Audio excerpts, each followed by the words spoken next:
Professor Kapil Kapoor has been formerly the chairperson of Indian Institute of Advanced Study, Shimla. Professor Kapil was the Dean of the School of Language, Literature and Culture Studies, JNU, from 1996 to 1999, and Rector, Pro Vice Chancellor of the University from 1999 to 2002. In 2018, he was appointed Chairperson of Indian Institute of Advanced Studies, Shimla. Previously, he was the Chancellor of Mahatma Gandhi Antarashtriya Hindi Vishwavidyalaya at Wardha, an Indian scholar of linguistics and literature, and an authority on Indian intellectual traditions. He is the former Pro Vice Chancellor of Jawaharlal Nehru University and served as a professor at the Center for Linguistics and English and at the Center for Sanskrit Studies there before retiring in 2005. He is the editor in chief of the 11-volume Encyclopedia of Hinduism, published by Rupa and Company in 2012. Welcome, sir. Welcome to our session once again. Over to you, sir. Namaskar. I am taking up a subject today which is a little technical in the sense that there are details, names. So I have decided to put it on slides, which you can see one after the other, and then we can talk about it because uh, this you have had, I think, 2 or 3 lectures on Anvikshiki, which very roughly means mode of inquiry. पता लगाने का ढंग, किसी चीज को जानने का ढंग, a mode of inquiry, किसी चीज में in looking into something, how to find the truth of something, how to know something. Because as Max Muller has said in his wonderful book, 6 Systems of Hindu Philosophy, 19th century में there was no problem in using the word Hindu. 21st century में many people have a problem using the word Hindu, but apparently 19th century में England में भी there was no problem in using the word Hindu. So he has a book, 6 Systems of Hindu Philosophy, and he says that the remarkable thing about the Hindu philosophy is that all the systems begin by asking the question, how do we know? हम जानते कैसे हैं? हमें ये ज्ञान प्राप्त कैसे हुआ या कैसे होता है? How do we know? So a basic inquisitive spirit, a basic spirit of inquiry informs the Hindu mind. And Anvikshiki is simply, in a very broad sense, roughly, trying to know something by using reason, by reasoning. Trying to know something by reasoning. That is very broadly. This is about what this branch of knowledge, branch of learning called Invikshiki, where does it belong in our typology of knowledge texts? हमारे यहाँ जो ज्ञान की विधाएं हैं उनमें अन्वीक्षिकी कहाँ आती है? हम जो हमारा जो पूरा वांग्मय है, our entire body of knowledge text, it is divided into, in fact, knowledge text भी क्या नहीं, our entire body of text, it's in one of the typologies divided into Shastra and Kavya. Shastra and Kavya. Kavya, broadly compositions based in imaginative faculty, imagination. And Shastra, compositions based on reasoning, on a rational faculty, on observation and on senses. ये दो हमारी जो एक typology है उसमें पहली opposition है शास्त्र और काव्य. तो अन्वीक्षिकी comes under शास्त्र. Under शास्त्र we have, अगर आप वो दूसरा स्लाइड देखेंगे वो पढ़ा नहीं जाएगा आपसे क्योंकि वो बहुत छोटा सा है. और ये जो स्लाइड है इसमें ये आप पढ़ नहीं पाएंगे। शास्त्र और काव्य, और जो शास्त्र है उसके नीचे है अपौरुषेय और पौरुषेय। लाइन जो है ना, अपौरुषेय और पौरुषेय। Now, aparusheya means knowledge which is not contingent on an individual, like the knowledge of science. And पौरुषेय, ये दो लाइन के नीचे दो हैं, लेफ्ट साइड पे अपौरुषेय है, राइट साइड पे पौरुषेय है। पौरुषेय जो है वो that is a knowledge which is contingent on an individual mind. आगे किसी ने लॉजिक पे किताब लिखी, किसी ने मैथमेटिक्स पे लिखी, किसी ने इस तरह किसी और सब्जेक्ट पे किताब लिखी, इकोनॉमिक्स। तो ये जो एक इंडिविजुअल माइंड नॉलेज को कंपोज करता है, ऐसा ज्ञान वो ज्ञान होता है जो it is already available, it has been available for some time, but some thinker sits down and puts it together and organizes it, codifies it. So let's see. The first opposition is Shastra and Kavya. The second opposition is Aparushaya, non-contingent knowledge, and Parushaya, contingent knowledge. Contingent knowledge. अब ये भेद समझ रहे हैं?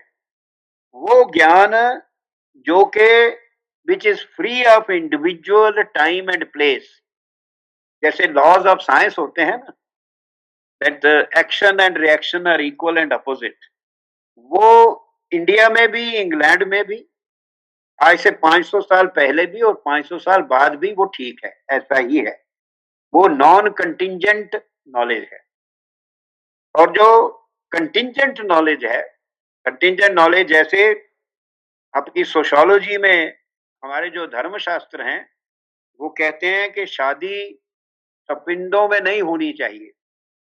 Father की तरफ से 7 generation, mother की तरफ से 5 जनरेशन में शादी नहीं होनी चाहिए। ये जो ज्ञान है ये ऑल टाइम ज्ञान नहीं है।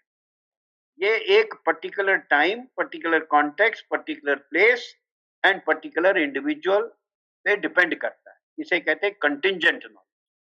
तो ये जो लेफ्ट साइड पे नॉन कंटिंजेंट, इसमें वेद हैं और उपवेद हैं। जो वेद हैं वो नॉन कंटिंजेंट हैं। वेदों में जो कहा गया है it is not dependent on time, place, context and individual. और जो लेफ्ट साइड पे है कंटिंजेंट, इसमें बहुत सी चीजें हैं, पर जो सेकंड जो कैटेगरी है इसमें, लेफ्ट से सेकंड, वो है अनवीक्षिकी। अनवीक्षिकी दैट इज तो अब ये हमने जो स्लाइड पे देखिए, in one of the typologies of knowledge under the Shastra subcategory Parushaya, it is the second discipline and is understood as logic. Okay? Is understood as logic. Very broadly. I put it in single quotes because logic is not our word. It's a translation. We have other terminology. Now let's come to logic. Logic, forget the transcription, वो क्योंकि संस्कृत में था तो वो cut गया। ये noun है और it is a philosophy. Philosophy, unfortunately the word is cut here. A philosophy, the exploration of the validity और otherwise of arguments and reasoning. What is logic?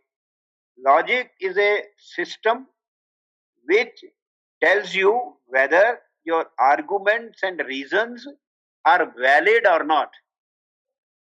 In logic, the aim is not to prove or disprove the legitimacy of statements or premises.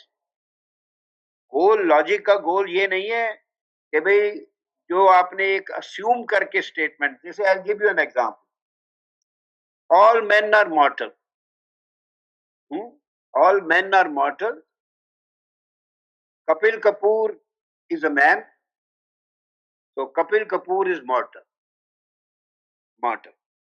अब logic का logic का responsibility ये नहीं है देखने की कि ऑल मेन आर मॉर्टल, ये स्टेटमेंट ठीक है कि नहीं. This is not the function of logic. Logic का फंक्शन ये है, अगर हम मान के चलें that all men are mortal, और उसके बाद कि कपिल कपूर मैन है, ह्यूमन बीइंग है, तो you can put it that way, all human beings are mortal, Kapil Kapoor is a human being, तो कपिल कपूर इज मॉर्टल. ये आपने अपना पहला स्टेटमेंट आपका प्रेमिस है, प्रेमिस जो आप मान के चलते हैं. दूसरा स्टेटमेंट मिडिल टर्म है, जो कि जिसके बारे में आप जानना चाहते हैं. और थर्ड में उसके बारे में आपने क्या जाना कि वो भी मॉर्टल है, मॉर्टल है, अनित्य है. तो लॉजिक सिर्फ ये देखता है कि आपका मेथड रीजनिंग का करेक्ट है. आपने जो डिडक्शन की या डिडक्शन की वो ठीक है कि नहीं. वो ये नहीं देखता कि man are mortal correct statement है कि नहीं. ये बड़ा इंपॉर्टेंट है. इसलिए जब हम लॉजिक की दुहाई देते हैं तो हम लोग भूल जाते हैं कि logic is based on some assumption. कुछ चीज हम अस्यूम करते हैं और वो assumption itself can be questionable. इसलिए the conclusions that we draw purely by logic are not always, they do not always work. ये एक क्वेश्चन है कि लॉजिक का डोमेन क्या है. Logic does not show you how to reason, it only shows you whether you have followed the correct method of reason. That's all. The rules or reasoning governing a particular subject or activity of the logic of the, yes, there's something gone wrong here in my writing. The rules of reasoning governing a particular subject or activity. Activity.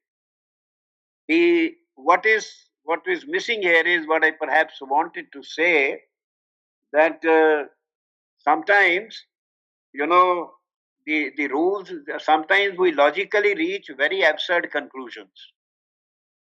Sometimes, once if your premise is not correct, then you can even have ambiguous conclusions.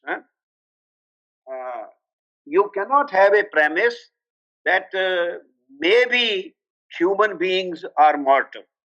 Maybe human beings are mortal. Then the middle term will be those who are human beings are mortal. And so is a human being, so he is mortal. But then a human being is only a maybe. So maybe this human being is not mortal.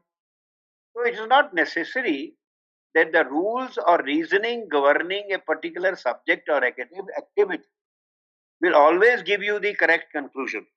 Therefore, we are advised by good thinkers that whatever conclusion you reach, you must examine it in other ways also.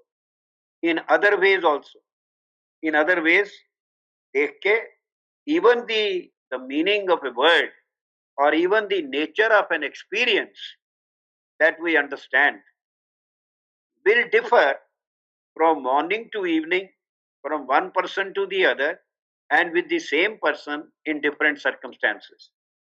So, whatever cognition, ultimately, the science we are talking about, the discipline we are talking about, it is all about thinking correctly. That is, it is about gaining valid knowledge.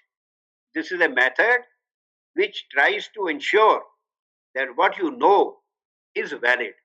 जो आपने ज्ञान अर्जन किया वो सम्यक है, संशयात्मक नहीं है, doubtful नहीं है. सो इसलिए रूल्स और रीजनिंग, लॉजिक का अर्थ एक ये होता है, rules or reasoning governing a particular subject. Every subject has its own rules or reasoning. You see, for example, I told you the other day, the water of a well is warm in winter and cold in summer. So you will have to have different kinds of rules to decide why it is so. The third meaning of logic is the extent to which someone's reasoning is sound or didn't understand his logic. It was obvious it wouldn't work. If he did not understand his logic, it would work. The extent to which someone's reasoning is sound.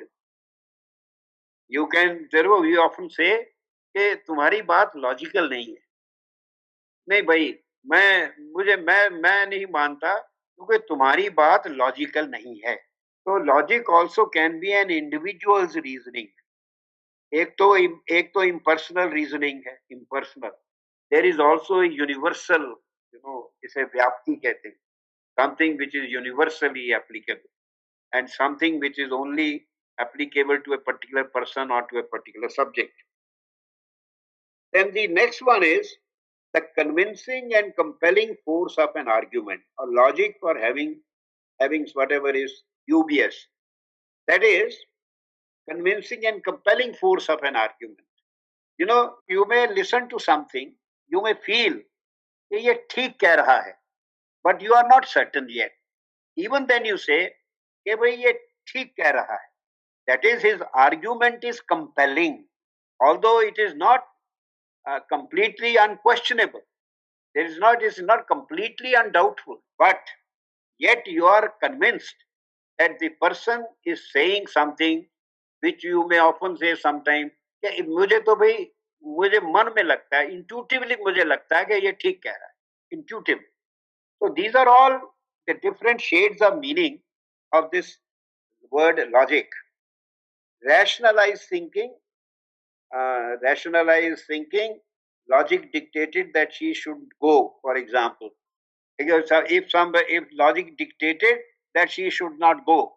Now this is rationalized reasoning. This is only simple thinking. कि भाई logic ने कहा, logic here simply means कि भाई अंधेरा है और इस वक्त गाड़ी भी नहीं मिलेगी, तो मेरे ख्याल में तुमको नहीं जाना चाहिए. तो इसमें कोई हार्ड फैक्ट्स या uncontested facts nahi hai, but it is simply a reasonable mode of thinking. And fourth meaning of logic is the way that a string of related events or facts is interconnected. है ना, interconnected. जैसे logic of a political theory, logic of a linguistic theory, logic of a grammar, कोई भी चीज, even you can say the logic of the road network. जो road network है city में, इसका क्या लॉजिक, इसका क्या सिस्टम है, इंटरकनेक्टेड ये कैसे हैं, does the system break somewhere? That is also logic. And finally, in electronics or the computing system underlying the design and operation of computers, in electronics, logic is the operating language, the platform language of the computer with which you operate the computer. वो कई नाम है ना, उन कई प्रकार की भाषाएं हैं जिनको कंप्यूटर लैंग्वेजेस कहते हैं. तो ये सारे लॉजिक के अंदर आते हैं. Come now to the next point. Next is तर्क. Our word for argument, our word for arguing by reason is तर्क. हम तर्क कहते हैं कि तर्क से बात करनी चाहिए, तार्किक बात करनी चाहिए तर्क से. ये मोनियर विलियम्स की डिक्शनरी जो है संस्कृत की, उसमें उसने ये 4-5 अर्थ दिए हैं तर्क के. तर्क means what? Conjecture, reasoning, speculation, inquiry. Even your speculation can be तार्किक. For example, you may say कि सावन का महीना चल रहा है और बादल भी आ जा रहे हैं, 3 दिन से बारिश नहीं हुई, कल बारिश हो सकती है. This is speculation, but it is A conjecture, isn't it? And it's a speculation, but it has some foundation of thought why you have this speculation. So what I'm trying to show is कि बहुत ज्यादा हम लोग value attach करते हैं reason को और logic को, पर हमको उसके रीजन और लॉजिक के जो पूरे डोमेन है, फंक्शंस हैं, उनका आइडिया नहीं रहता. और सेकेंडली, हम भूल जाते हैं कि लॉजिक और रीजन जो है वो भी फॉलिबल है। जैसे मैंने वही एग्जांपल उस दिन दी थी ना, जैसे हीरे की वैल्यू जो है, हीरे की वैल्यू रीजन नहीं बता सकता, और इसलिए there are other means of knowledge. The question is that this science अन्वीक्षकी डील्स विद स्पेसिफिकली रीजनिंग, और इसलिए we are focusing on that today. Second meaning given by Monia is system, a doctrine founded on reasoning. कोई भी system, कोई भी ideology system, net anything, A thought system which is founded on reason is also called तर्क। तो तर्क शास्त्र है, हमारे यहाँ तर्क शास्त्र हैं, कई लोगों के लिखे हुए तर्क शास्त्र हैं, शायद आपको सुबह कई लोगों ने कुछ नाम बताए हो। जो हमारी एक फिलॉसफी है, जो हमारे षड दर्शन है, 6 सिस्टम्स ऑफ फिलॉसफी हैं, उनमें एक है न्याय दर्शन। न्याय दर्शन जो है ये strictly it is A doctrine और ए सिस्टम फाउंडेड ऑन रीजनिंग। न्याय मीन्स, न्याय का एक मीनिंग तो आप समझते ही है कि जजमेंट जो होती है, न्याय, सबके साथ न्याय होना चाहिए, जस्टिस होना चाहिए। तो न्याय, उसने न्याय किया, या ये तो मतलब है जस्टिस से, पर न्याय उसी से डेरिवेटिव मीनिंग है न्याय का, जजमेंट, न्याय। तो न्याय दर्शन a philosophy of judging the validity of inquiry. Reason एक सिस्टम है, उस सिस्टम से हम देख सकते हैं कि जिस व्यक्ति ने कोई कंक्लूजन किसी तरीके से निकाला, क्या वो कंक्लूजन उस तरीके के अनुसार सही है, या वो तरीका, वो मेथड सही था। देखो ये जो सारी रीजनिंग है, ये शास्त्रों में ही नहीं है। Every morning when we get up in the morning every day, हम इन्यूमरेबल लॉजिकल डिसीजंस लेते हैं, इन्यूमरेबल। कि जैसे आपने माचिस माचिस जलाई उठ के, एक तीली जलाई नहीं जली, दूसरी जलाई नहीं जली, तीसरी नहीं जली, तो आपको लगा ये जल नहीं रही, शायद ये डैम्प है। फिर आप उसको देखते हो, अरे ये तो डैम्प है। तो आपने बिल्कुल रीजनिंग की है, और रीजनिंग की है based on actual experience. 3 event से आपने ये इंड्यूस किया, इंडक्टिव रीजनिंग की, कि ये माचिस की डिब्बी डैम्प है। आपने उन तीलियों से उस पूरी माचिस की डिब्बी के बारे में एक कंक्लूजन निकाला। So you took a part, on the basis of that you decided for the whole। ये तो अब एवरी डे ओपिनियन रखता है। आप दरवाजा रोज खोलते हैं, उस दिन नहीं खुल रहा, क्यों नहीं खुल रहा, अरे क्या हो गया, क्या हो गया, ऐसे हो गया, क्या हो गया, तो खुल तो रहा है, पर क्या अटक गया, क्या अटक गया, समथिंग अटक गया। अटक क्या सकता है?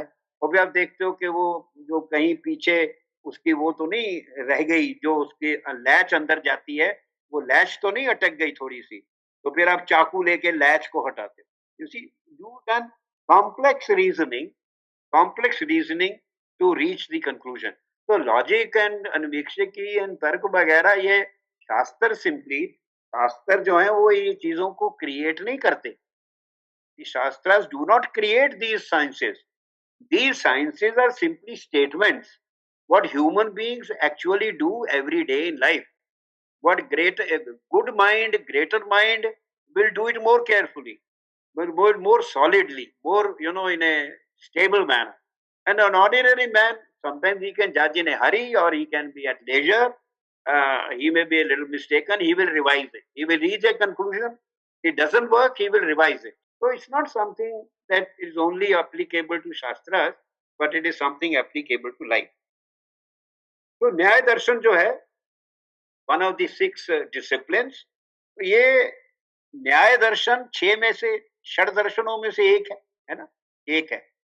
जैसे मीमांसा, उत्तर मीमांसा, पूर्व। मैं दोबारा रिपीट करता हूं, आपको पहले भी बताया था, पर 6 दर्शनों के नाम हमको पता होने चाहिए, और हमको ये भी पता होना चाहिए कि वो 6 दर्शन जो हैं वो क्या क्या करते हैं।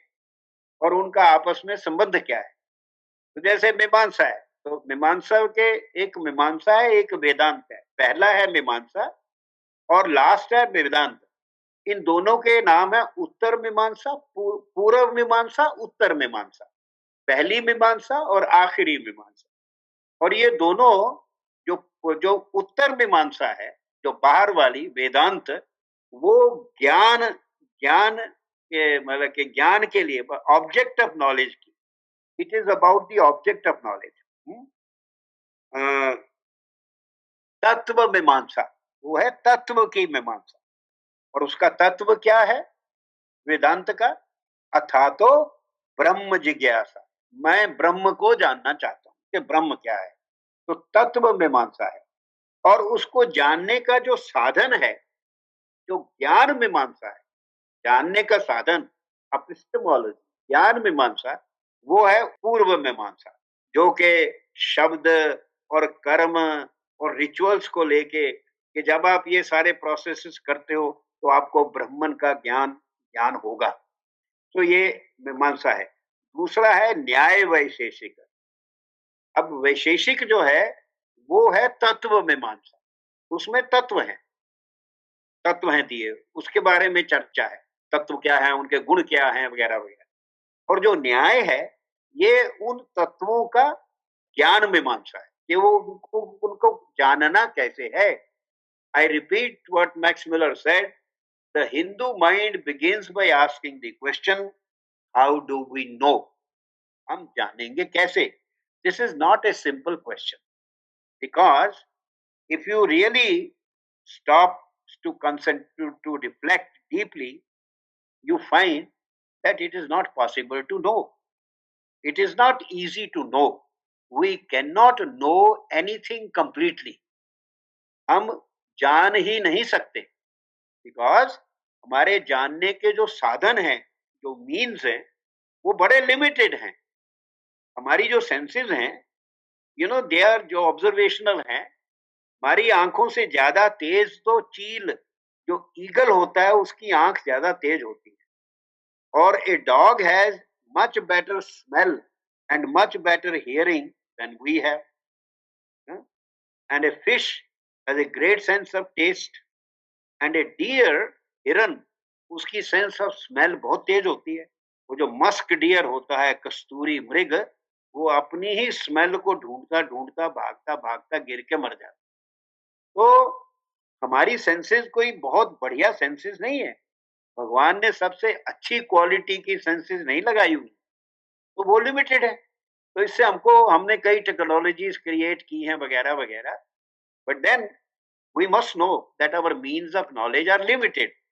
And the mind, we think the mind, this mind is a very powerful, because it has 24 parallel processors as against a advanced computer which has only 5 parallel processors. But then each mind is the operation of the brain, and the brain has a wiring, and not everybody operates the brain systematically or extensively. So in most of the cases, only perhaps 1% of the brain's capacity, mental capacity, is used. So simply because everyone has a mind doesn't mean that everyone is a thinker. You see, so it has to depend with that. Mind is there, but then we go into experience.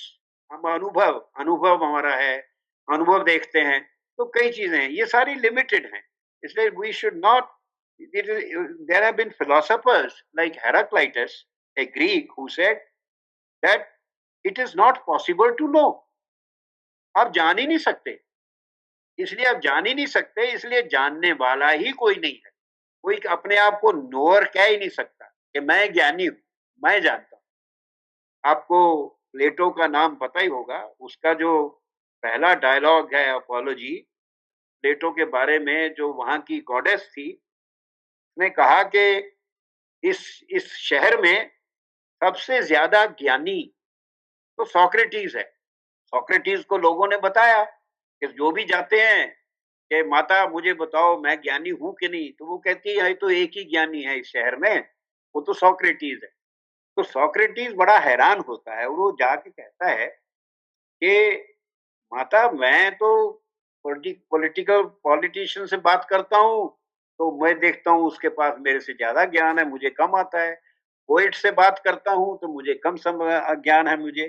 तो हर तरह तो मैं तो मुझे तो कुछ आता ही नहीं, मैं तो जानता ही नहीं, और आप कहते हो मैं सबसे ज्यादा ज्ञानी हूँ। कहते इसीलिए मैं तेरे को सबसे ज्यादा ज्ञानी कहती हूँ क्योंकि तुम जानते हो कि तुम बहुत कम जानते हो, इसलिए you are the most knowledgeable person, one who knows that one does not know. So it's difficult to know. हमारे बौद्ध लोग जो थे बुद्धिस्ट, वो भी they say that you cannot know because language is an instrument. But language, what does language do? Language जो शब्द है, जब हम किसी चीज को देख के, अगर एक नीलकंठ पक्षी देखा हमने तार पे बैठा और कहा कितना सुंदर नीलकंठ है ये, जब मैंने उसको देखा और जब मैंने बोला, उसमें जो एक क्षण का भी हिस्सा जो बदल निकला, उस एक क्षण में वो पक्षी जो मुझे दिखा वो असलियत में बदल चुका है, क्योंकि everything is changing all the time. हम देख नहीं पाते, हमारे पास वो माइक्रोस्कोपिक आईज नहीं है, but everything is changing all the time. इसलिए हम जब किसी मित्र के घर जाते हैं 8 साल बाद 9 साल बाद, तो जिस बच्चे 4 साल के बच्चे को देखा था, वो जब हम उसको देखते हैं तो कहते हैं अरे इतना बड़ा हो गया। गैप के बाद हमको वो बदलाव इतना नजर आता है, पर पेरेंट्स जिनके सामने वो बच्चा बड़ा होता है उनको नहीं पता चलता कि ये बड़ा हो रहा है, ये बदल रहा है। But everything is in A flux, everything is changing, and therefore you cannot really name the object. Just as in a stream of water, if you decide I want to have a bath in this water, by the time you jump into it, that water has flowed away. So the Buddhists say language cannot tell you what the thing is. It only gives you the name for the image of the object in your mind. So इसलिए it's not very simple. When we talk about problem of knowledge, when Nyaya Darshan is concerned with that the knowledge that you get, how valid it is. The whole Nyaya discipline Darshan is about the method of gaining knowledge, valid knowledge. और उसी में ये reasoning का, it's inquiry का है। And then you no दूसरा एक और उसमें बताया कंफ्यूटेशन। कई लोग ऐसे ही बहस करते हैं और मूर्खों की बातें करते हैं, या दूसरे को मूर्ख बनाने के लिए बातें करते हैं। उनको तथ्य से कोई, जब हम when we use reason to know the truth, but we should not use reason to simply make fun of something or to make a fool of something or to simply confound the issue. तो हमारे यहाँ 3 शब्द हैं, वाद, जल्प और वितंड। वाद जो होता है, it is a argument to reach the truth, and jalp is to make fun, and vitand is simply to create confusion and absurdity, nothing else. Mostly people, when they argue, they simply argue for the sake of arguing and not for the sake of reaching the truth. We have a classic instance of Adi Shankaracharya and arguing Vad with Mandan Mishra. Mandan Mishra, who was not a Vedantin, and Adi Shankar was an Advaitin. Mandan Mishra was not an Advaitin. And in our system, there is a point later made here that in our system, when two disputants, the disputation may, when they argue, then if you lose the disputation, then the person who loses the disputation, he then accepts the other's philosophy, point of view.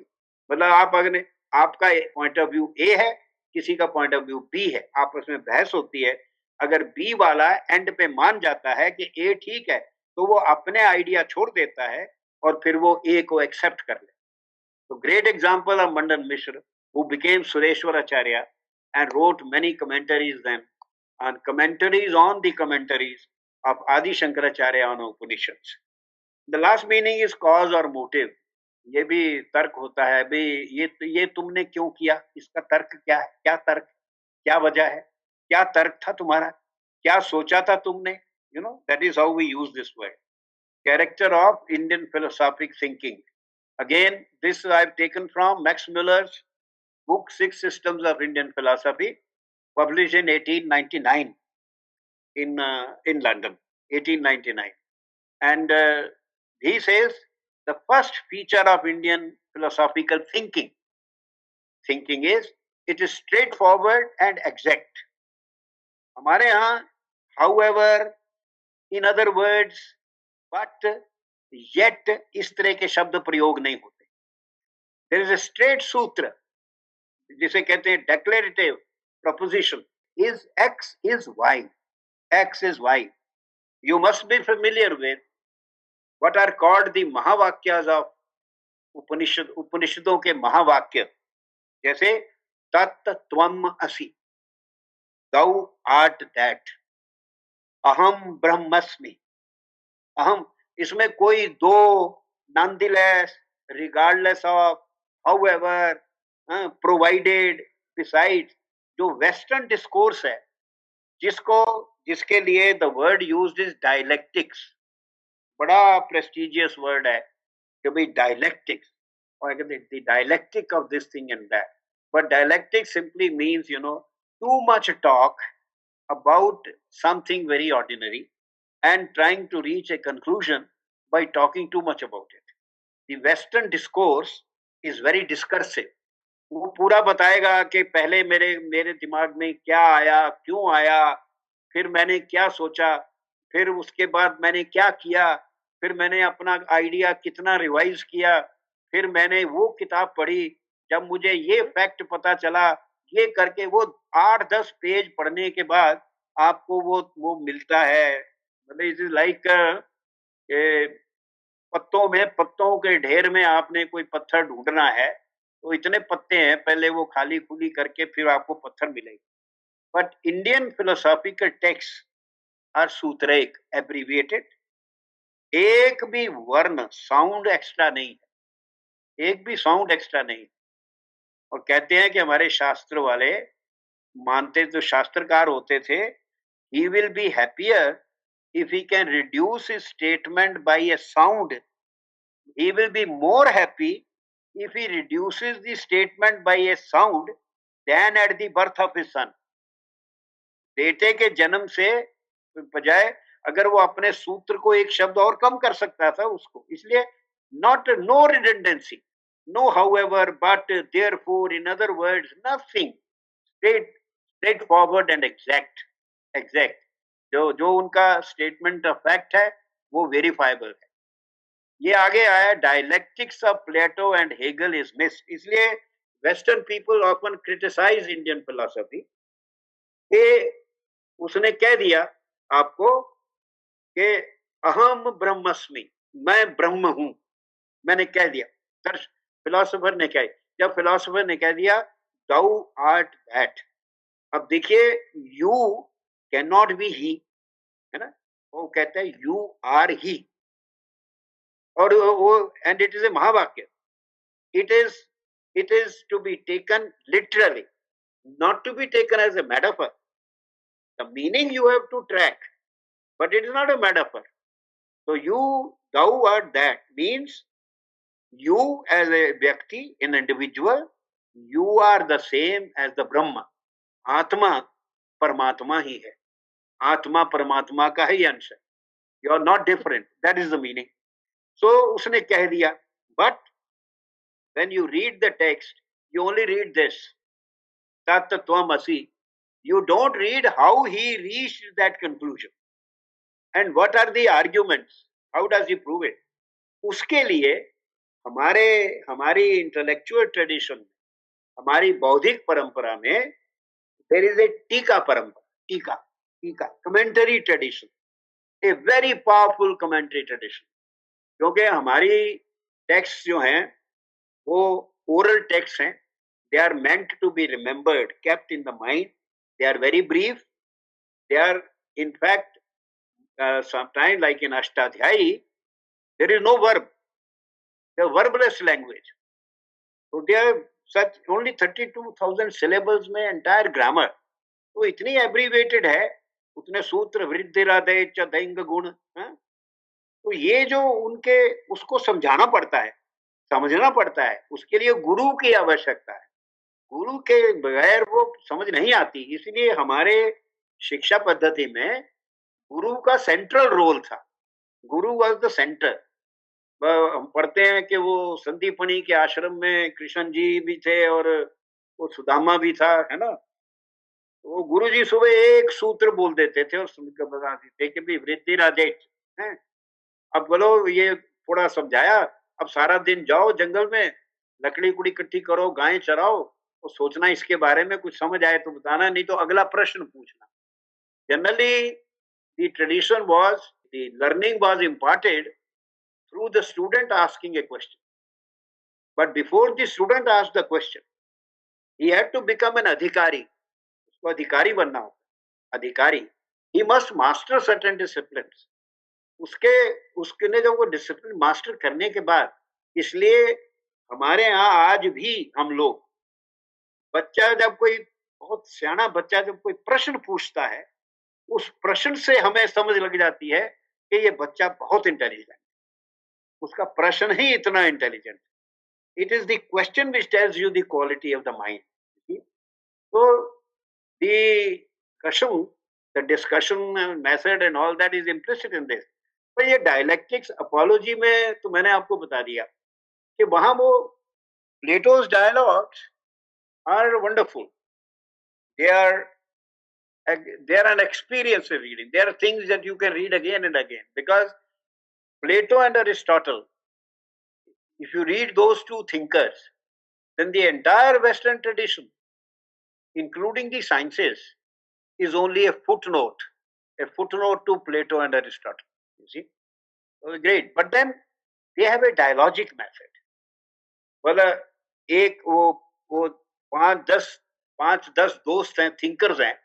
They all sit, they go to a garden, they sit and they start talking and discussing and pros and cons of everything, and they reach a conclusion. It's a kind of a drama, and the conclusion is reached before your eyes, in your presence. You feel more convinced because the arguments have been offered in your presence and in detail, and examples are given and everything is given. So that is the dialectics. But the Indian philosophy is not dialectical. I mean, the Indian philosophy is dialectical. It has to be. It has to have a foundation of argument. But its mode of statement is not dialectical. It is monologic, not dialogic. They are commentaries. The commentaries which are written on them are dialogic or even multilogic. But the primary texts of philosophy are monologic. They are statements like Tat Tvamasi, Aham Brahmasmi, Tasya Lopa, Adarshanam Lopa, like this, brief. And when they need to be explained, the centrality of the Guru springs from this. These days, as you know, पहले गुरु होता था, फिर आजकल तो गुरु शब्द का भी अर्थ बड़ा बदल गया है ना। लोग कहते हैं कि उससे जरा बच के रहना, बड़ा गुरु है। Guru now means very, very smart and very clever. But then Guru became a teacher, and a teacher with a paid salary. And then teacher now has become a facilitator. आजकल उसको facilitator कहते हैं. वो computer लगा देता है, screen खोल देता है और एक डीवीडी लगा देता है और बच्चे अपना लेबोरेटरी में बैठ के अपने आप ही अपनी गलतियां प्रैक्टिस करते रहते हैं. Keep on practicing their mistakes. So you see, facilitator. But in the Indian tradition, even today, even in a university like JNU, this Guru centrality was very much there. Very much. These were optional, and presence was, the attendance also was optional. So the real Guru, the real teacher who really taught something, his classes were always full. Were always full. Otherwise, the teacher was left to do his own research. Nobody will come to his class and he will be doing his research. So the Guru centrality is because of this. So then it is in the nature, this is a very beautiful line written by Max Muller. It is in the nature of philosophy that every philosopher is a heretic.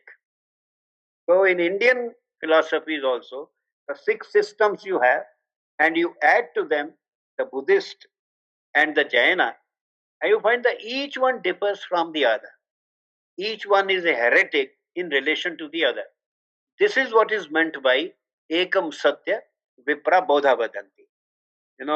Ultimately, the Indian philosophy is, what is the basic concern of Indian philosophy?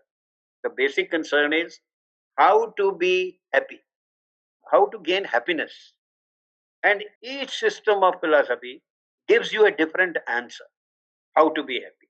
So, Ekam Satya Vipra Bodha. Now, Anvikshaki dealt with two subjects. One, ये print नहीं हुआ है, लिख लीजिए अपने सामने, आत्मविद्या, वहां आपके उसमें है, मेरे प्रिंट नहीं हुआ पर आपके नजर आ रहा है. अन्वीक्षकी डेल्ट विद टू सब्जेक्ट्स, आत्मविद्या एंड हेतु.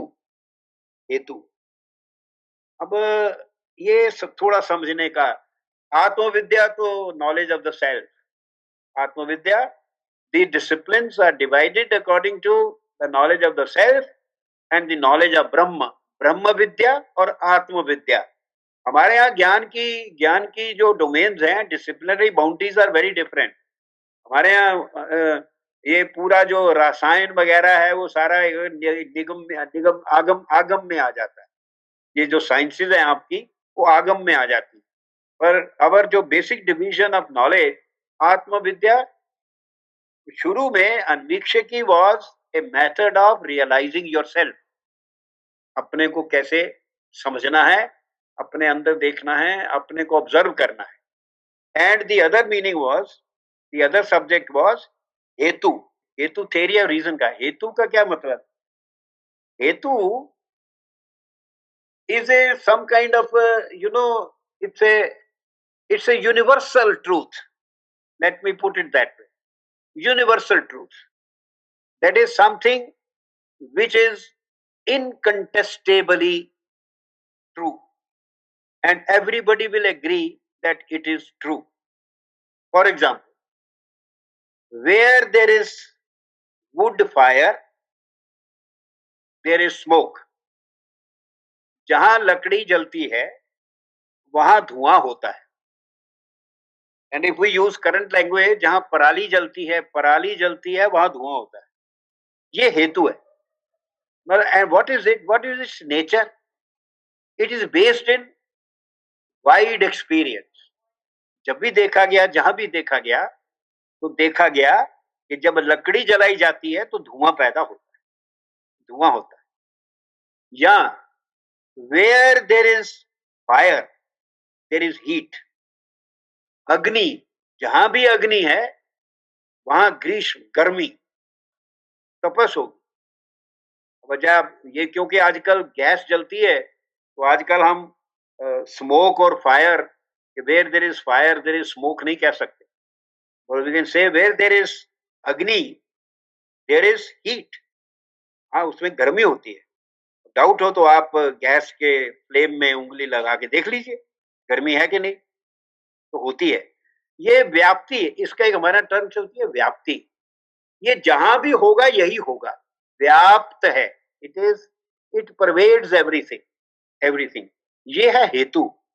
हेतु जो होता है वो बहुत इंपॉर्टेंट है रीजनिंग में, क्योंकि हेतु के आधार पे हम अपना जो हम प्रूव करना चाहते हैं प्रूव करते हैं, हम अपना निष्कर्ष निकालते हैं.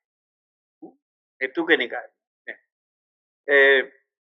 ऐसा नहीं हो सकता कि मेरी माँ ने, कोई मुझे आके कहे कि मैं तो अब my mother left me 40-50 years ago, but a young boy if he tells somebody that कि तुम्हारे माँ ने तुम्हें बुला दिया, हमारी माँ ने बुला दिया इसलिए उसने कोई मिठाई नहीं भेजी, वो कहेगा ये हो ही नहीं सकता, मेरी माँ मुझे भुला ही नहीं सकती.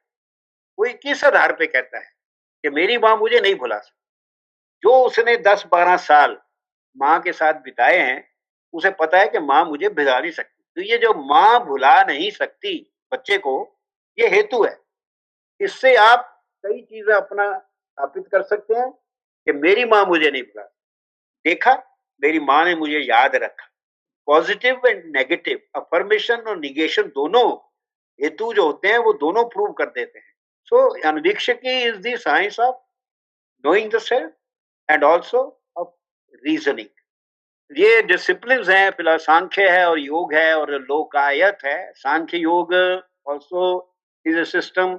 सांख्य सांख्य इज तत्व मीमांसा एंड योग इज द ज्ञान मीमांसा। आपको पूरा ज्ञान, जो जगत है, जगत की वस्तुओं का जो प्रकृति है, प्रकृति उसका नेचर का ज्ञान चाहिए, तो आपको योग में जो जो तरीके बताए हुए हैं वो फॉलो करने पड़ते हैं। टिल यू रीच द निर्विकल्प समाधि, then you understand the nature of प्रकृति और द नेचर ऑफ पुरुष क्या है। So and Lokayata is the Charvaka, highly materialistic system. वो जो जो they believed in nothing but perception, जो सेंसेस का ज्ञान था सिर्फ उसको मानते थे और किसी चीज को नहीं मानते थे, उसी को मानते थे। तो ये दो थी। थोड़े दिनों बाद 4th सेंचुरी में कौटिल्य ने Kautilya in the 4th century accepted the existence of Anvikshiki. ये इनफैक्ट कौटिल्य अर्थशास्त्र में कहता है कि वेद, धर्मशास्त्र और अनवीक्षकी, रीजनिंग, ये 3 साइंसेस बड़ी इंपॉर्टेंट है। ये 3 ज्ञान जो हैं ये बड़े इंपॉर्टेंट है।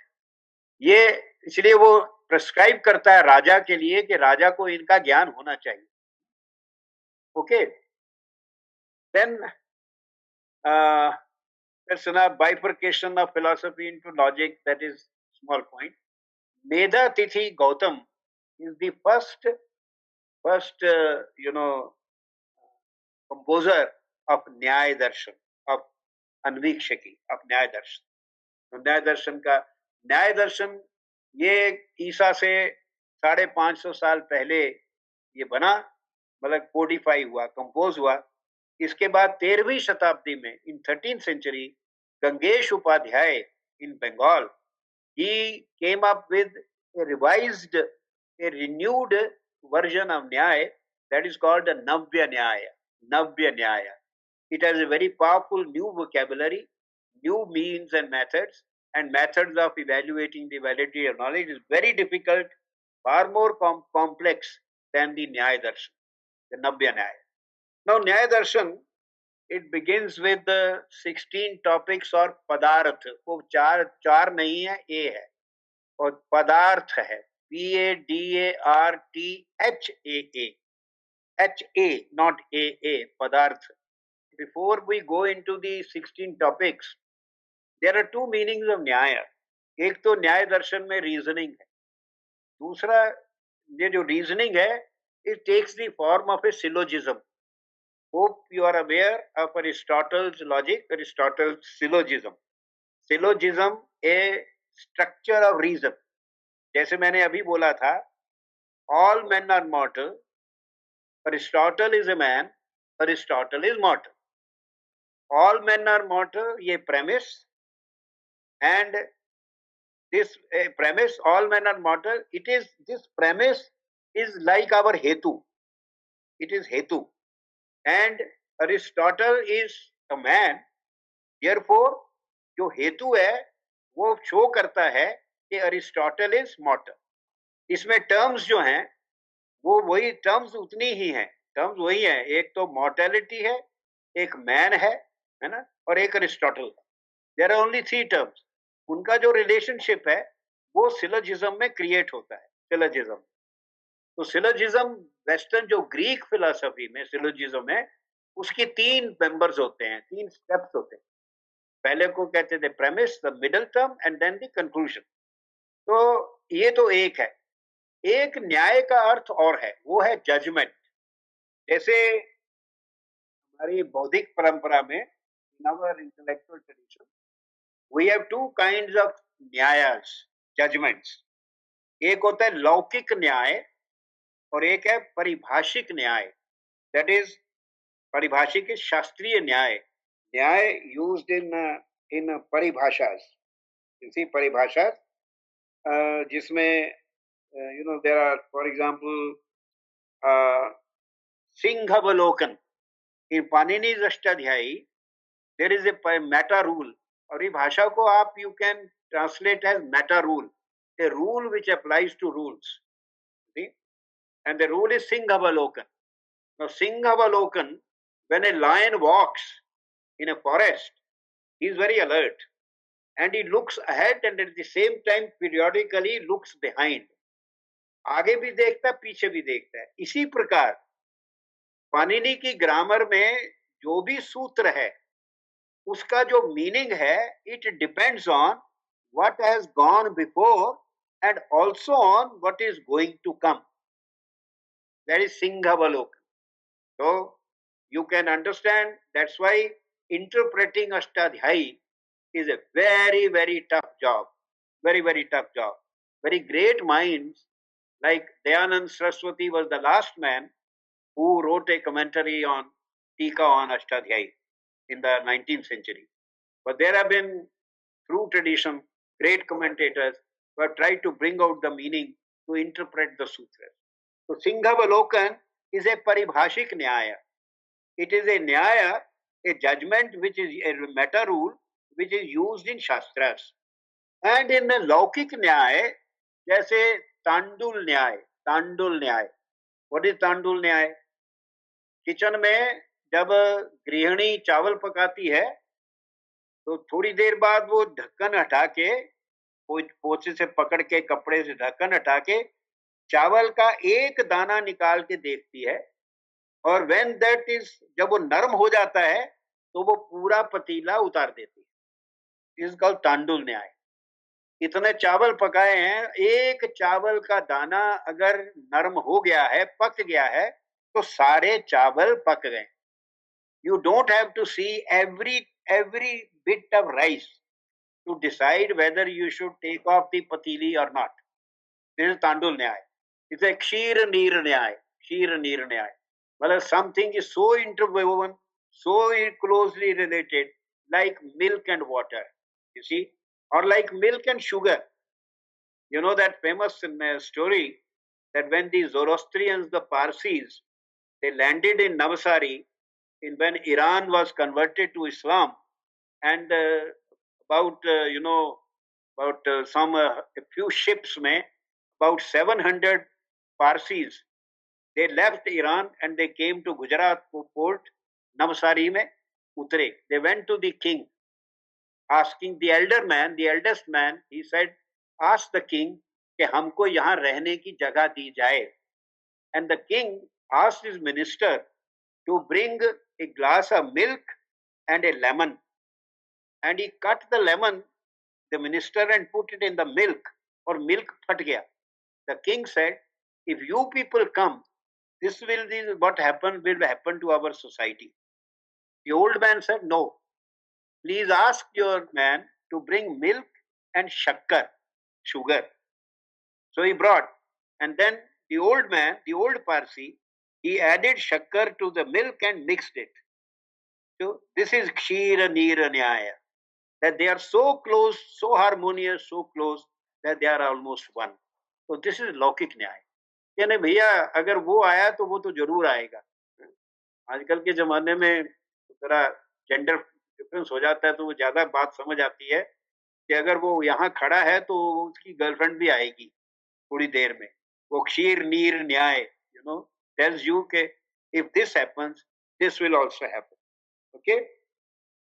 So there are two meanings of nyaya, but we are concerned with the first one, that of reasoning. Now, the first part of this is that after all, why do we want to know?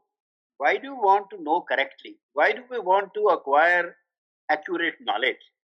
Because we want to be liberated from tritapa, from the three kinds of suffering that we have in life. We want to be liberated. and true knowledge only can liberate us. So how do you get the true knowledge? अपवर्ग शब्द use होता है न्याय में, अपवर्ग, जो हम वैसे मोक्ष या मुक्ति का शब्द यूज करते हैं, पर अपवर्ग है। तो अपवर्ग में अगर देखिए दैट ये 16 जो टॉपिक्स हैं, टॉपिक्स नहीं कहना चाहिए, पदार्थ हैं, पदार्थ, ये इनका ज्ञान जरूरी है। इनका ज्ञान जब हो जाता है तभी हमको अपवर्ग मिल सकता है, अपवर्ग हो सकता है, नहीं तो नहीं। तो जैसे प्रमाण, मीन्स ऑफ नॉलेज, प्रमेय, ऑब्जेक्ट्स ऑफ नॉलेज, संशय, डाउट, प्रयोजन, गण नहीं है, ज है, प्रयोजन, नॉट प्रयोगन, प्रयोजन, पर्पस, दृष्टांत, इंस्टांस, प्रेमिसेस, मान्यताएं, तर्क, रीजनिंग, निर्णय, कंक्लूजन, वाद, विल्डा नहीं है, ये वाद है, VADA, वाद, आर्गुमेंटेशन, गल्प, सोफिस्ट्री, गल्प है बहुत चालाक तरीके से बातें करना। और किसी ने कहना कि अरे देखो तुम तो ऐसी, ये क्या है, एक सिर्फ कच्छा पहने घूम रहे हो, तो वो कहे गांधी भी तो घूमता था। तो ये जो इस तरह की जो एग्जाम्पल है, ये गल्प की एग्जाम्पल, ये सोफिस्ट्री है ना, इस तरह का है ना। हेतवाभास, fallacies, fallacious arguments, fallacies, खल, quibbles and false analogies, गलत एग्जाम्पल्स देना, निग्रह उत्थान, that is unfitness for arguing, निग्रह स्थान है, अथान नहीं, निग्रह स्थान है, निग्रह स्थान, unfit for subjects which are not fit for arguing, उनके लिए आर्गुमेंट करना व्यर्थ है, जरूरी नहीं, उसके उनको आर्ग्यू करने की जरूरत है। इन सब की एग्जांपल्स दे सकते हैं। न्याय दर्शन में अगर आप पढ़ेंगे तो फिर एक एक चीज को लेके, ये सब जिसके लिए ये 16 डायमेंशन जरूरी है, उसको लाने के लिए ये 16 डायमेंशंस का ज्ञान, you will become then when you are pursuing, when you are in pursuit of some inquiry, if you are aware of these things, then you will know that you are going wrong और you are going right, or do you have to continue in the same direction, or do you have to change the direction? So there are 16 these things. These are 16 padarthas. These are tattvas. पहला जो अभी हमने पढ़ा है ना, वो object नहीं है नॉलेज के, वो तत्व हैं, वो होते हैं, उनको हमें समझना चाहिए। हाँ? और ये है ज्ञान का साधन, means of knowledge, 4 प्रमाणास, 4 means of knowledge according to Gautama. Pratyaksha, perception. He means sensuous perception, but perception and sensuous perception is the same. Pratyaksh means perception. इसमें आंखें, कान, नाक और ये जबान और हाथ सब आ जाते हैं। Then अनुमान, अनुमीन नहीं है, अनुमान है, NUMANA, अनुमान। अनुमान is inference. इन्फरेंस, किसी चीज से इन्फर करना, किसी चीज, आप अगर सो के उठ के आप बैल्कनी में गए तो देखा कि नीचे सड़क सारी गीली है, तो आपने अनुमान लगाया कि वर्षा हुई, रात को बारिश हुई, ये अनुमान है, इन्फरेंस है। उपमान, कंपैरिजन, उपमान एक चीज का दूसरे से मिलना, it is also very important means of knowledge. जैसे जो नील गाय होती है, नील गाय दूर से हिरण की तरह लगती, तो कोई किसी से पूछे ये क्या है, वो जानता नहीं, तो वो कहेगा ये कोई हिरण जैसा जानवर है। And people who the communities which eat dogs, you see, they compare dogs to deer, कि ये हिरण जैसा जानवर है। When they eat, they say it's like a deer. So, upamana, similarity seeking, similarity search. Your computer is a similarity search device. जब आप कोई की दबाते हैं तो वो की जो है वो डायरेक्टली उस पे जाती है जो आप छापना चाहते हो। ये आर्टिफिशियली एस्टेब्लिश की हुई है सिमिलैरिटी सर्च। और चाहे वो एम कैपिटल हो और आपने उसको कहना है एल सी, तो वो आपको उसने नेटवर्क बनाया हुआ है, वो छोटे एम पे ले जाए। ये सारी सिमिलैरिटी है। And similarity is a very important principle in life, nature, science, in pursuit of knowledge. In the when Ferdinand de Saussure, the great father of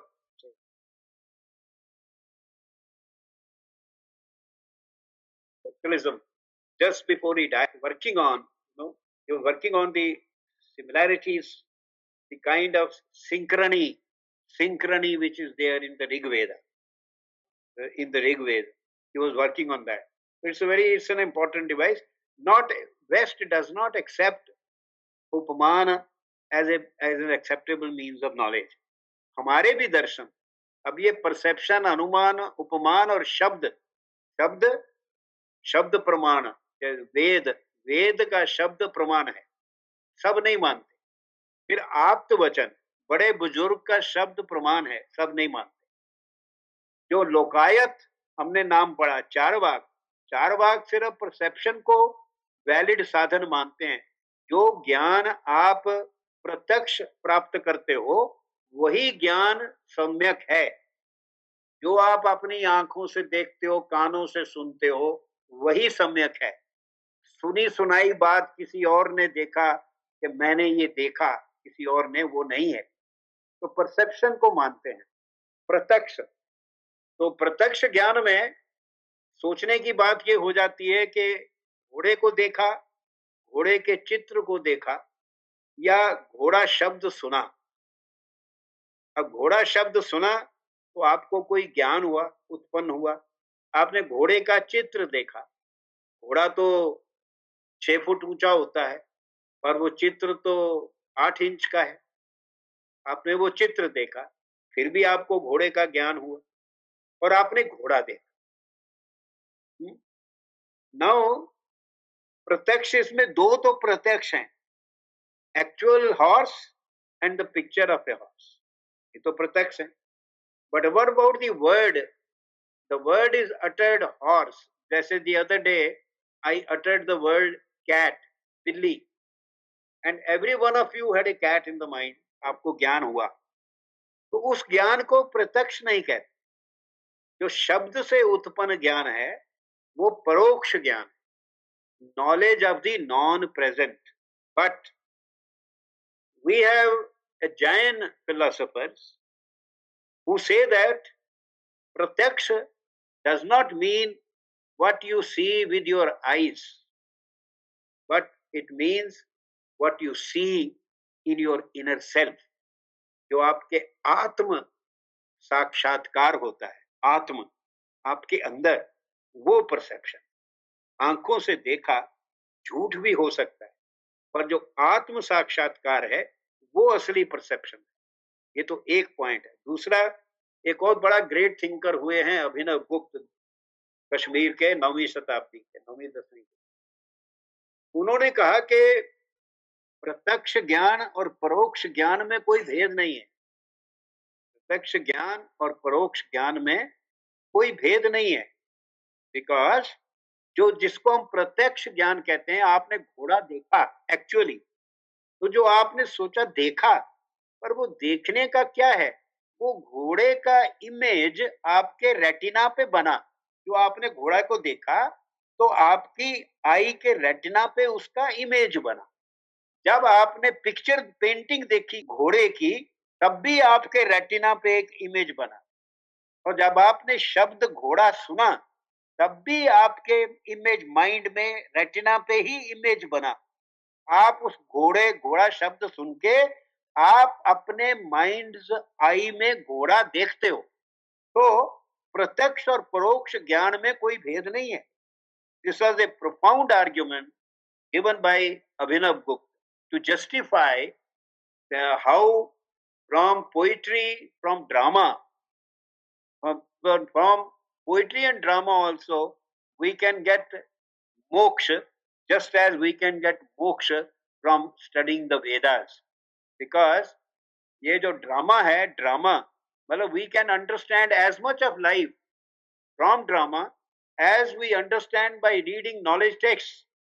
क्योंकि ड्रामा जो प्ले होता है, ड्रामा वो तो चलायमान है, उसमें करेक्टर बदलते रहते हैं, जो पोर्ट्रे कर रहे हैं, एक्टर बदलते रहते हैं। तो 1 बजे 12 बजे का शो है, 3 बजे का शो है, 6 बजे का शो है, कोई भी जो परफॉर्मेंस है बिल्कुल एक जैसी नहीं होती, सारी बदलती रहती है। चलायमान, चलायमान और बिल्कुल अनिश्चित। ये चलायमान और अनिश्चित जीवन जो हमें साहित्य में या ड्रामा में मिलता है, उससे हमें जीवन का ज्ञान कैसे हो सकता है? तो अभिनव गुप्त कहते हैं कि ये जो जीवन है, हम जब घूमते हैं, देखते हैं, ये जो जीवन है, ये भी तो चलायमान है, ये भी तो बदलता रहता है, ये भी फिक्स तो है नहीं, ये भी तो बदलता रहता है। इस बदलते हुए जीवन में हम चिंतन मनन से ज्ञान प्राप्त करते हैं। उसी प्रकार हम नाटक या कविता से भी चिंतन मनन से ज्ञान प्राप्त करते हैं, इसलिए उनमें भी कोई भेद नहीं है। The difference between life and drama, there is only one difference between life and drama.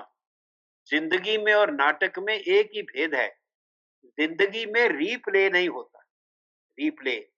नाटक और ड्रामा में रीप्ले होता है। 12 बजे का शो, 3 बजे का शो, लाइफ में रीप्ले नहीं होता। जो बीत गई सो बीत गई, तो दोबारा you cannot recreate that experience or that moment. So that way. Anyways, I've gone into great length about perception because this is how, if you read the Nyaya Darshan, then Rishi Gautam will explain to you everything. You know, perception and anumana and inference and upamana, companion, comparison. You know, Shabd, what are the power and what are the limits of these instruments of knowledge? वो कहाँ तक सही होते हैं, कहाँ तक reliable होते हैं, उनको कैसे जज करते हैं। Okay, I think I stop, we are not reach the end. Then you know, in life there is no beginning and there is no end, है ना? इसलिए इट्स लेट्स लीव इट मीडियास रे, नदी के बीच में ही छोड़ देते। Thank you very much. प्रणाम आचार्य, मैं अनिकेत महापात्रा। मेरा एक प्रश्न है आपके पास। ऋषि गौतम, इनके साथ बुद्धिस्ट फिलोसॉफी का कोई रिश्ता है? ये प्रथम, और साथ में अगर मेरा पुराना सब ज्ञान को हम छोड़े तो देखे ऋषि गौतम और साथ में बुद्ध, उनका भी एक नाम था गौतम। तो ऐसा बेटा वो दो अलग अलग हैं, तो वो दोनों एक नहीं है। अच्छा। गौतम ऋषि जो था, he was a writer composer of न्याय दर्शन, पर गौतम, सिद्धार्थ गौतम महात्मा बुद्ध दूसरा व्यक्ति। अच्छा, ये दोनों एक नहीं। और एक विषय मेरे सामने आया, ऋषि गौतम की और भी एक नाम है, अक्षयपा, ऐसा कुछ जैसे अक्षपाद, अक्षपा। तो हम गौतम अक्षपाद, हाँ, वो टाइटल है उनका। अच्छा, तो हम देखें कि बुद्ध सिद्धाचार्य जो थे, उनके नाम के साथ भी पा रहता था, जैसा लुईपा, सरहपा, सबरपा। ये पाद जो एंडिंग है थिंकर्स के साथ, अभिनव गुप्त पादाचार्य अच्छा कहते हैं। अच्छा। हाँ, ये पाद जो होता है, ये थिंकर्स के साथ टाइटल लगता है। तो ऋषि गौतम के साथ बुद्धिस्ट दर्शन, बुद्धिस्ट फिलोसॉफी का संबंध के बारे में अगर कुछ बताएं सर। अब ये बड़े गहरे प्रश्न है, ये तो बेटा इसके लिए एक लेक्चर अलग देना पड़ेगा, है ना? बौद्धों के साथ, बुद्धिस्ट के साथ न्याय का, गौतम के न्याय का, गौतम के या योग का, सबका देखो संबंध तो बहुत है, संबंध तो जरूर है। ऐसा नहीं है कि you see, because all this Indian thought has developed in the same, you know, context, in the same tradition of knowledge. The intellectual tradition is shared, and the basic प्रश्न जो है वो भी वही है। Ultimately, the Buddhists are also asking the same question. 2 question, 1 how to be happy, number 2 how do we know, और हम जाने कैसे। ये 2 प्रश्न हमारे सारे दर्शनों के, चाहे बौद्ध हो, सबके ढंग अलग अलग हैं। विप्रा बहुधा वदंती, है ना। अब बौद्धों में देखो, हमारे ये जैसे मीमांसा है, न्याय भी, न्याय बड़ा हाईली इंटेलेक्चुअल डिसिप्लिन है। अगर कोई व्यक्ति, एक मैं आपको और बात बता दूं, मैंने आपको, शायद आपको या पता नहीं किसी और को बताया होगा, एक किताब सर्वदर्शन संग्रह माधवाचार्य की, बताया था आपको? नहीं बताया? बताया था। ये किताब आप जरूर पढ़िएगा। ये अनफॉर्चुनेटली संस्कृत की सारी इंपॉर्टेंट किताबें ट्रांसलेशन में मिलती हैं, अनफॉर्चुनेट, क्योंकि फिर बहाना भी नहीं रहता ना कि कैसे पढ़े, है ना। और वो ट्रांसलेशन में हमारी अपनी भाषाओं में भी मिलती और अंग्रेजी में भी मिलती। यूरोप की लैंग्वेजेस में Sanskrit is the most frequently widely translated language of the world, you understand.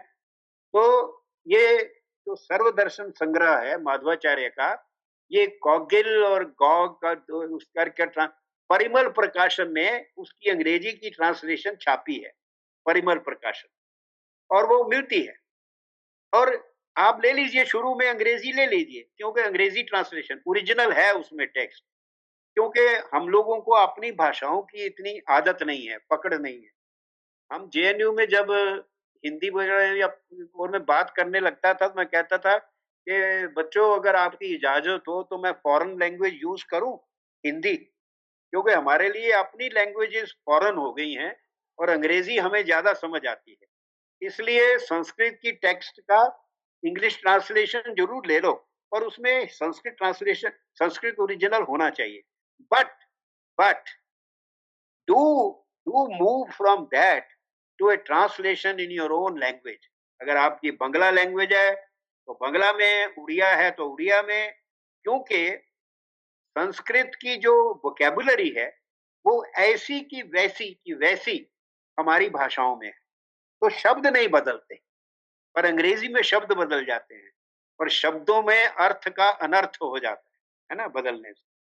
तो इसलिए आपको अपनी भाषा में उस ग्रंथ को पढ़ना जरूरी है, अगर आपने उसको पूरी तरह समझना है। फिर तीसरी स्टेज आएगी, जब आप पढ़ते पढ़ते ऊपर संस्कृत नीचे उड़िया, ऊपर संस्कृत नीचे उड़िया पढ़ते पढ़ते समझने लगेंगे, एक स्टेज आएगी कि आपको लगेगा कि ये उड़िया में भी ये संस्कृत का अर्थ पूरी तरह से प्रकट नहीं हो रहा। फिर आपको संस्कृत भी समझनी आनी पड़ जाएगी और समझनी जरूरत लगेगी। आप समझ रहे हैं ना आप बात? ये 3 स्टेजेस, और पर ये बिल्कुल दिमाग से निकाल दो कि Sanskrit is a difficult language, या संस्कृत में समझ नहीं आती। संस्कृत की वोकैबुलरी वही है जो आपकी भाषाओं में, वही भाषाएं सारी, शब्द, ग्रामेटिकल एंडिंग का भेद होता है।